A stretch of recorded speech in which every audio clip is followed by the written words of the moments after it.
Sorry, Labor's been running its attack ads on TV for weeks. So is this a sign that the coalition is feeling the pressure? In a column for the Daily Telegraph today, one of our panellists, John Adams, issued a warning to the Prime Minister about running a small target campaign. Now, John, before I get you to talk about your opinion piece today, Sure.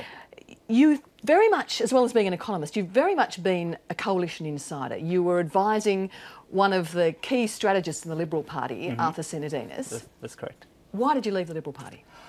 I left the Liberal Party because the party has lost its way. The party has in effect gone back on the core tenets of the Howard era in terms of strong economic management. There is no seriousness about balancing the budget from the government, which requires big spending cuts. There's no emphasis on free market economics in terms of industrial relations, and they are not serious about reform.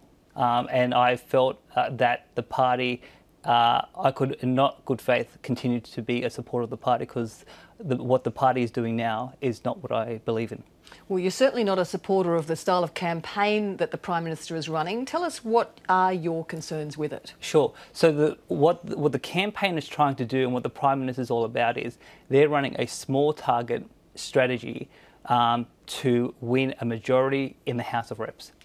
So they're not necessarily, the problem is that they're not actually working towards a mandate that they can actually govern. And this is exactly what happened in 2013 with Abbott. They just wanted to win. They would say and do anything to win, and they would deal with the consequences afterwards. Worked for Abbott?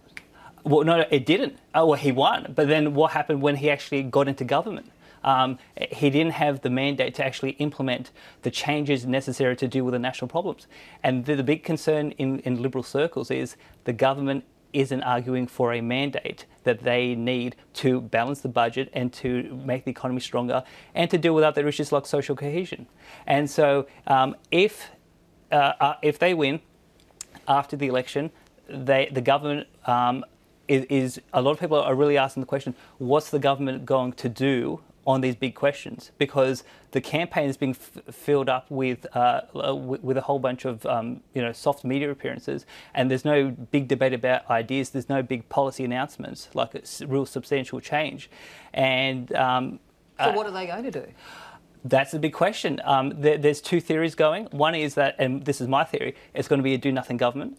The numbers for the PM's approval, they've already gone down. They'll go down even further, and the numbers of the government in the 2PP will go down.